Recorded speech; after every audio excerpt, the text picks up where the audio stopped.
Welcome to Tapping Wisdom. I'm delighted to welcome Dr. Dave Jamieson back to the show. I'm Sue Padernacht, and I'm your host. And I am happy to be reporting to you summer of 2021. And we are in a very different place than the first time I interviewed Dave, back last fall of 2020. So I want to welcome everybody who has been following the show and welcome back Dave Jamieson. I'd like to invite you, Dave, to just reintroduce yourself to our audience and what topic you're going to be sharing with us. Okay. All right. Well, thank you, Sue. It's always a pleasure. And I like having the conversation with you as well. So well, I've spent 50 years of my life, a little over 50 years now, splitting my time between consultations with organizations, mostly on strategic change, some on leadership and leadership development, and some on strategy work. And that was full-time for about 30 of those years, or 35 maybe, and then it was part-time as I taught at different universities. And so my mixture is I like doing the practice side of the field, and I also like teaching people about the field. So that mixture has kind of been my career. And I'm now kind of floating around in a number of areas of interest, and I've done a lot more work and a lot of more research on the topic that I want to talk a little more about today, and that is how we understand the best ways to use ourselves to get the impact and intention that we want. And I've been thinking mostly through leadership and ways to help leaders become the best leaders they can be by using their strengths and managing aspects of themselves that occasionally gets in the way. And I mean, the best people we know are wonderful people, and they still trip on themselves every once in a while. We all do that. We all do that, yeah.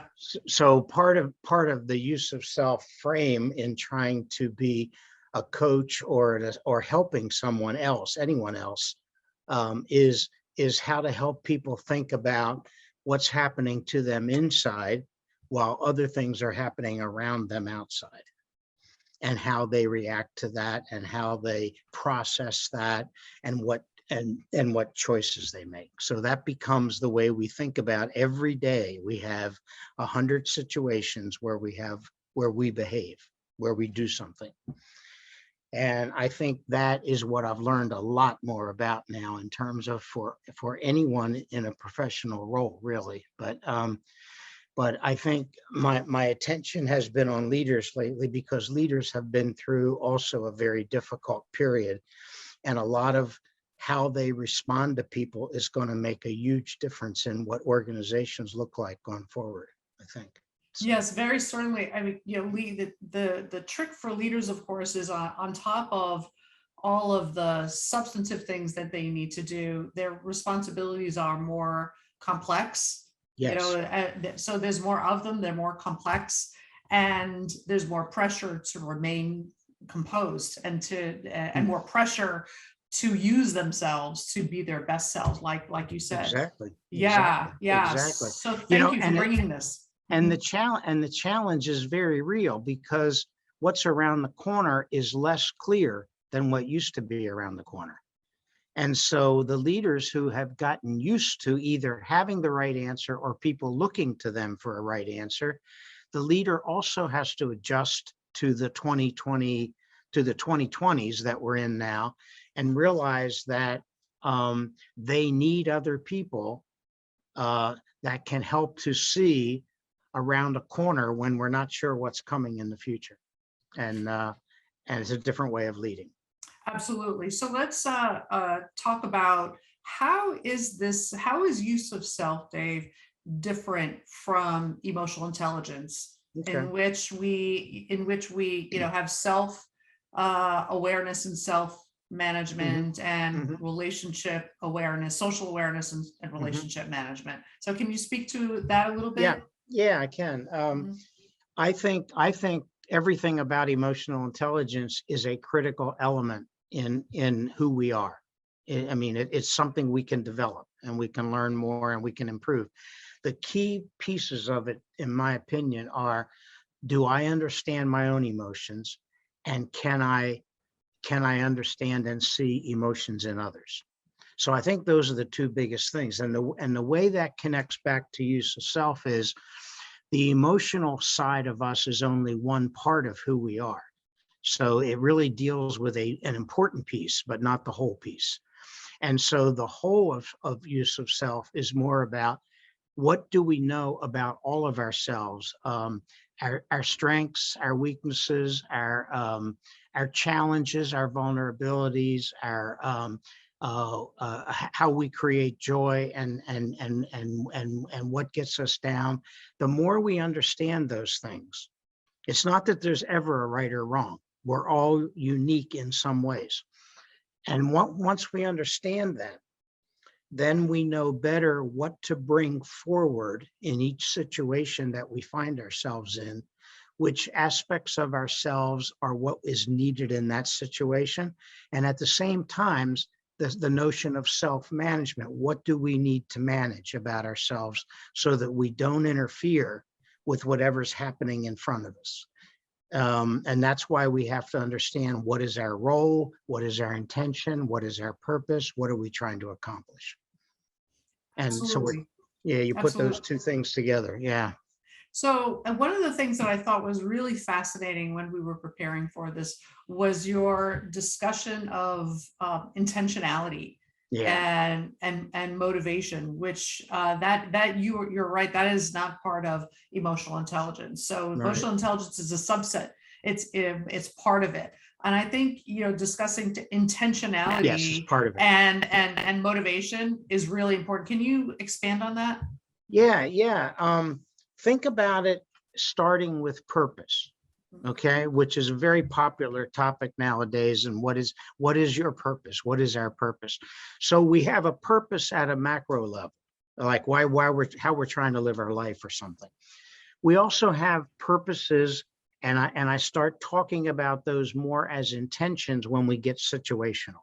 So I go from meeting A across town to meeting B, and it's a completely different topic and a completely different set of players.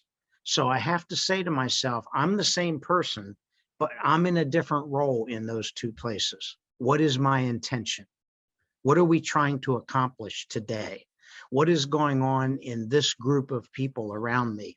And is this an easy group for me or a difficult group for me? If I think about that, then I can have an intention going in. And so the idea about intention is to say, because it's all one system that we're entering. We're entering a temporary system and then moving to another temporary system. The problem is, our brain loves routines and habitual behavior, and a lot of people adopt that. So they also don't want to think about, how should I be in this situation? And yet, what makes a person very authentic, and what makes a lot of leaders, I think, rise to the top quickly, is when they, in fact, can be different in different situations and aren't so habitual.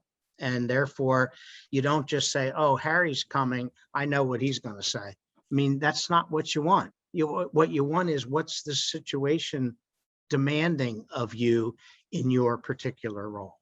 So, So it's a yeah. frame, it's a frame shift. Yes, yes. Yeah, it's a frame shift. So it sounds like what you're saying is adaptability and flexibility, Absolutely. based on situational assessment is Yes, is yes, part of is exactly. part of use of self as well. Well, and think about, in today's world, what are we complaining about? That we can't change quick enough, we don't pivot well, we're not agile. It's similar to that. I mean, it's one of the skill sets that if we can internalize it, we will get much better at running up against an intersection and knowing whether I have a choice. I go left or right, and how am I going to do it? And and I think the field that the leader is working in, that is their marketplace and their competition and everything else, is in fact looking different today than it was not long ago. So we don't have all the answers yet. We can't say, well, let's just do it like we did last month, because we may have to change. So So let's build on that. So yeah, and that wraps into your point about really not knowing what's around the corner the way we mhm, used to, right? mhm, mhm. Our world has become increasingly complex and dynamic even Yeah, before COVID. yep, it So did. Yep. right. So it's even more so now. So tell us how use of self can enable people to be their best and their Yeah, authentic best as yeah, they're navigating yeah. those blind corners. Well, so every situation that we're in, there's a thing called Lewin's field theory, which talked about there's always a self, that's who you are. There's always others, and there's always a context. And because contexts are changing rapidly, the others are increasingly diverse from they're not always the same as us. And then there's the self, whatever self is walking into that situation. So what's really important about that is that one of the things that we're trying to do is in each we have to do this rapidly, obviously, because we're walking into situations all the time. We're trying to assess what am I experiencing? That's the self part. What am I feel? So I go into a room with a bunch of people that have been my critics for the last year. I'm going to have a different emotional frame walking into that than I am if I'm walking into a meeting with all the members of my family, right? And so part of it is what's happening with self. The other part of it is what is my reaction to the others. It could be what they're talking about or what they're saying is somehow triggering something in me. Maybe it's making me angry. Maybe it's making me very proud. And instead of me speaking up, I want to shut up because I love hearing what they're saying. But just making that simple choice between should I be speaking now or should I be quiet, a lot of people don't do that consciously. They're not stopping and pausing and saying, what's the best thing for me to do here? And so that's another example. And that comes from what I'm feeling and my intention is, but it's also how I'm assessing the folks in the room. And also, what is the context? Why are we here? What's going on? What's the disaster that we're dealing with or whatever at this particular time? And so keeping those things in mind gives us more choices. That is, if we're paying attention and we're present, then we're able to take in that information and begin to see different kinds of choices that we have. And we may be the leader of the meeting, but as you know, you can be a leader of the meeting that dominates and controls, or you can be a leader of a meeting that brings the best out of other people. And that's where we have a choice.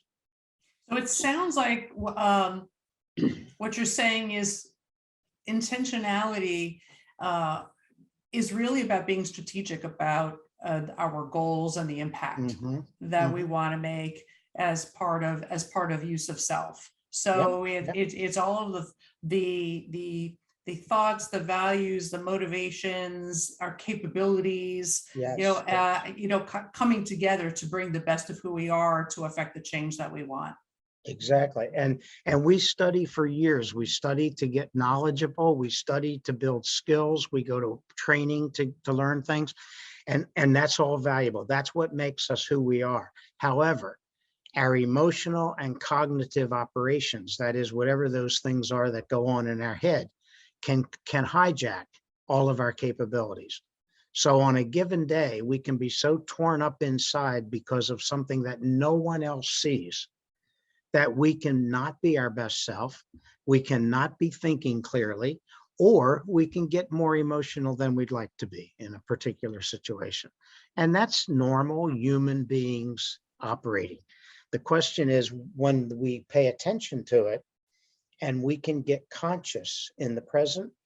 And I'll say another word about that, but getting conscious in the present just means that our mind is not being busy due to something else that happened before or after. It's what's happening right here.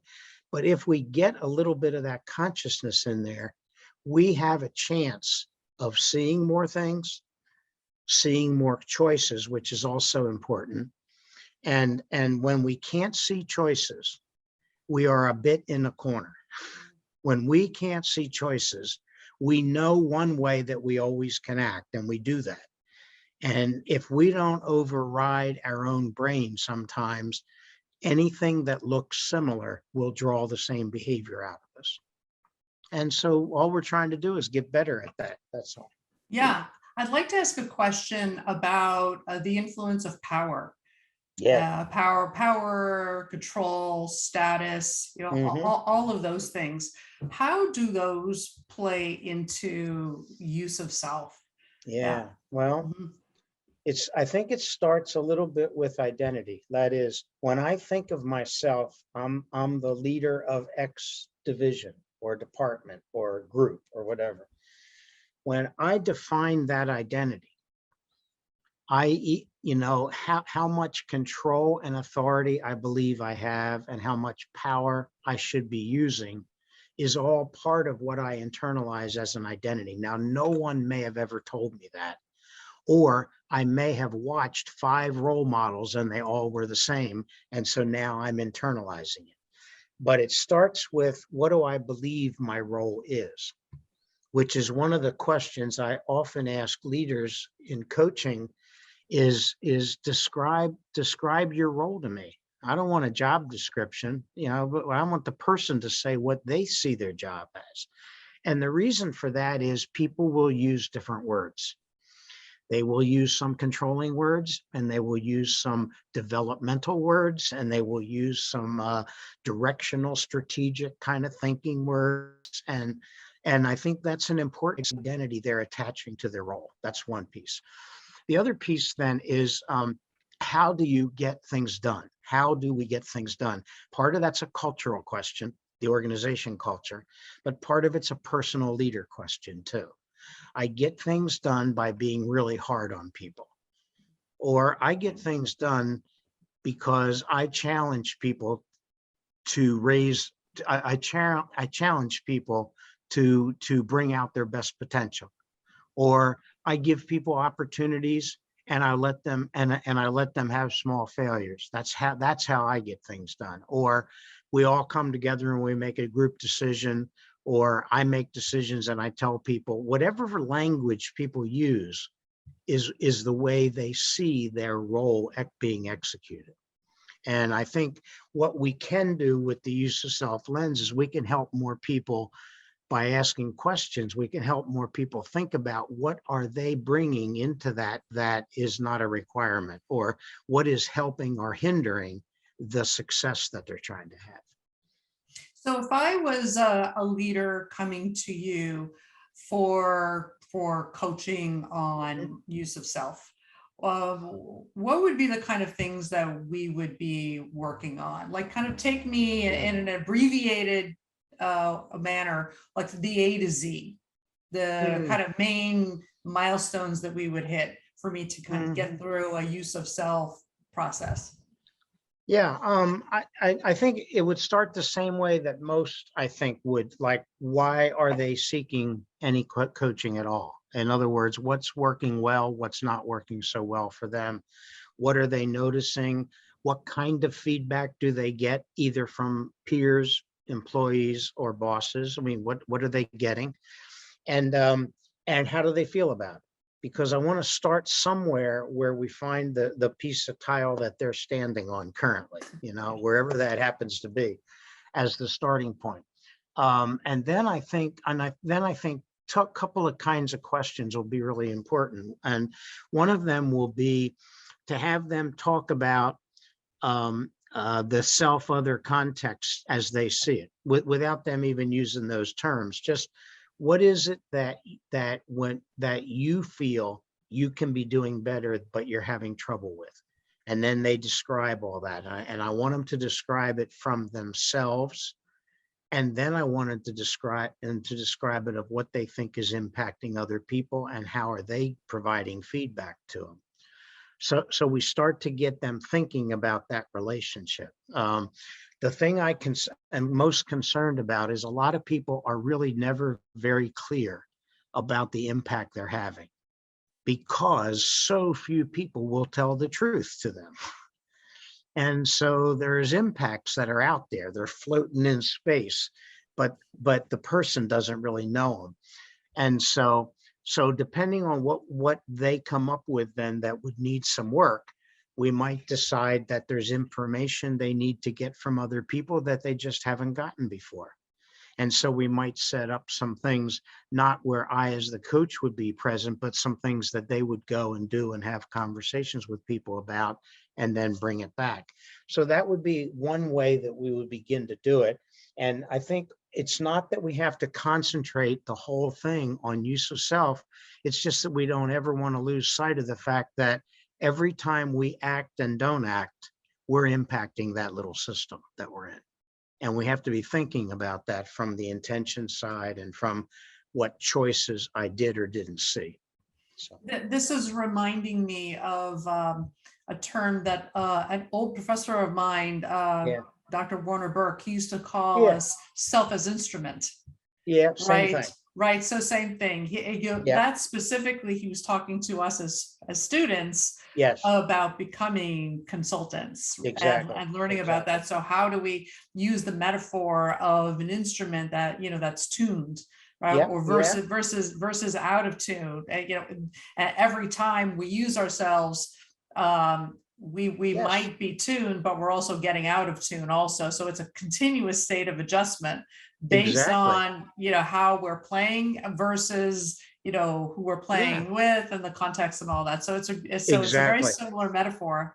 Oh, well, and it kind of means the same thing. The thing about instrument is simply I'm conduit for what I take in and what I give out. Where I'm the conduit, so that's another instrument analogy. Mm. And the thing that's nice about using the instrument piece of it is simply the idea about how you tune up instruments or how they need maintenance. And see, and let's say we're a busy leader or we're a busy consultant and we're just burning ourselves out. That means we're not dealing with the maintenance side of the instrument. Mm. So our instrument is going to become useless before long.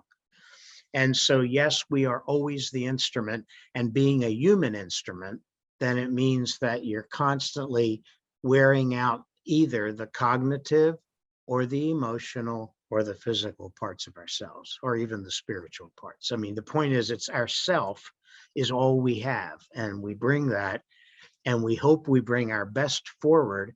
And then sometimes we don't bring our best forward, but nobody tells us the truth about what happened. So we can go home and think we did a good job today.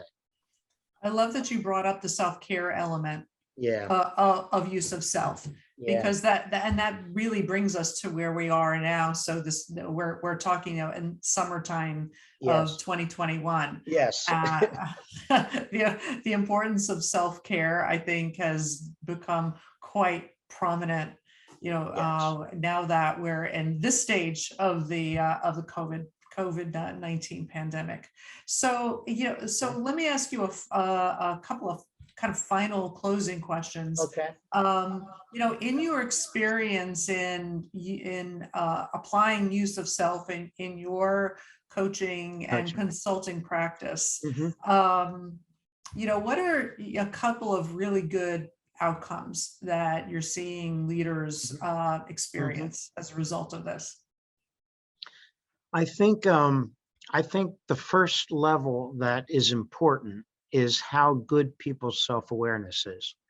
And so one of the best outcomes sometimes is when a leader gets one or two ahas about something that they have either purposely left out of their consciousness before, even though they kind of knew it, or or they didn't realize that they were having this impact and they started to get good feedback and they go, wow, I didn't realize that. Well, then what am I doing? And then in the coaching, we can talk about what were they doing? How were they acting? What was their, how did they describe what they were intending? Because sometimes we have what sound like fantastic intention, but we just don't have the behavior going along with that well. And so when they get an aha about their own, something about their own awareness, then that becomes something that finds a position to sit in your conscious mind. And every day you go in there, you start to watch you start to watch for situations where you can manage that. And what's And so powerful about that aha is it has forward movement. There's yes, momentum. We get unstuck exactly, and that exactly. breakthrough creates all kinds of turning points Right, for us, right, right? Because it's right. so powerful. Well, and if you run into people sometimes, so the self-awareness is kind of the first level, I think that's important. A second level has to do with specific kinds of pattern behaviors. So, um, so people may have a very common reaction when somebody says something that is intended to be challenging but feels critical. So if they interpret something critical, they have a particular way of reacting. And so what we want to do is we want to catch that, and we want to get the person to catch it and say, don't automatically go to that reaction, but think about about this system, that this little system, maybe it's 2 people, maybe it's 5 people. In this little system, what are you interpreting something? And if you are, why don't you ask a question? So just to give them a different behavior, just ask them a question, because you may be taking it critical and there may have not been any intention whatsoever for that. Mhm. And so we're so quick these days, and sometimes we're in such a hurry that we just roll right over all these things. And then in a sense, we never get out of the habitual pattern behavior. We just continue the same thing. Well, I mean, Yes. we all know people that kind of show up the same way all the time. And that's why I often use the phrase that part of use of self is how we decide to show up, how we are present in different situations. And if somebody talks too much and then goes and then learns something and decides they're going to be quieter in a meeting, everybody in that meeting is going to notice That's true. That's it, true. right? And Yeah. if you're the leader and you dominate all the agendas, it would be a shock to people if the leader walked in and said, Mary, could you take this item for us and take the lead on it? That would be new behavior. And all we're trying to do, I think, is allow people to experiment with and see ways they can execute their leadership, but do it in more than one way. Those are really good outcomes. So I have a couple of just closing questions. One is I always like to ask my guests Mhm. for the three big takeaways from our discussion today. There are certainly way more than three, Yeah, I but if think we there's can more than kind of three boil. today. Yeah. I was excited a couple of times. I So know, I gotcha. If you want to throw a fourth one in, you could do that too. no, But maybe just no. some key takeaways. How about Yeah, we can key do that? takeaways. Key takeaways. Well, I think one key takeaway is to always be very clear about our macro purpose, but also to notice that we can have specific purposes, specific intentions, or specific goals that are situational, and that we want to show up appropriate to situations. So that means that it's not habitual, and it's not a pattern, and it's not something we don't need to think about. So um, in in working with people on use of self, we also talk about taking in data. We all have blocks, we all have biases, we all don't look at everything the same way, and sometimes we are not taking in good data from the present situation. We're taking in a bunch of assumptions that we have about John and Mary and Todd, not today, but for the past year. I have a bunch of assumptions about them.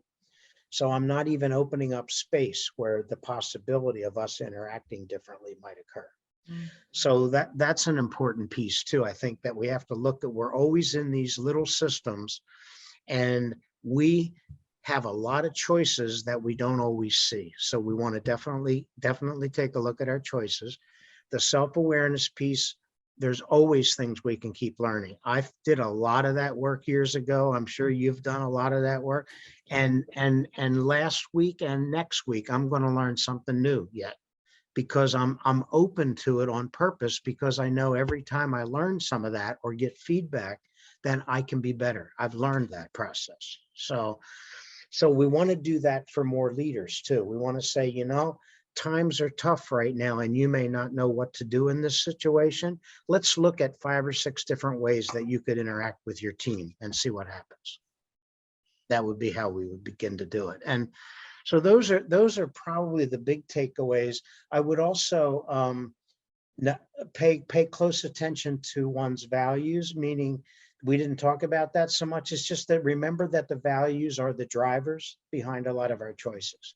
They're there, and we often have an ideal set of values that none of us live up to every day. That's But true. if we really care about those values, then hold on to them tightly and see how you could translate them into behavior.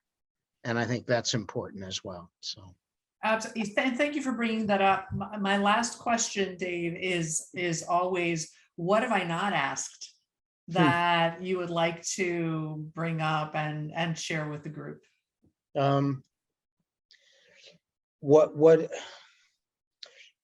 What makes it hard for some people? And I think that what I've found is very few people will start this journey all by themselves, because depending on what kind of feedback they've had, they may already think that they're close to perfect. Meaning, I mean that in a funny way, but they just think what they're doing is fine, and everybody's telling them that. Yeah. But the everybody might be 5 people that are at the same level they are, but not the rest of the people who are experiencing it. Mm-hmm. So part of it, I think, is one of the things that makes it hard is for almost every one of us, there's a lot of ahas that are positive and joyful, and there's always a few that are harder. That is, geez, I don't know why I said that way. I don't know why I didn't treat that person the way I should have. And so part of it is face up to a few things, get some options on how you can try out different behaviors, have a trusted advisor that can be by your side, and then you get through it. And I've watched a lot of people take on things that they know they grew up never doing, like speaking up in public or some weird thing like that, and all of a sudden now they're doing wonderful. So part of it is, yes, some of the ahas help us get a positive feeling about something, and some gives us a negative feeling. But as soon as we change some behaviors around it, it can also turn to a positive. Yes, and it's transformational. Yep. Thank you so much, Dave, for sharing so your thoughts about use of self. Should anyone want to get in touch with you, what are the best ways to reach you? Well, email is probably easiest. Changedoc, CHGDOC @outlook.com. That's the easiest one, and or on LinkedIn is always a possibility too. Thank you so much for your time and for letting us tap your wisdom. This is Sue Padernacht, and this has been Tapping Wisdom. Thank you. Thank you.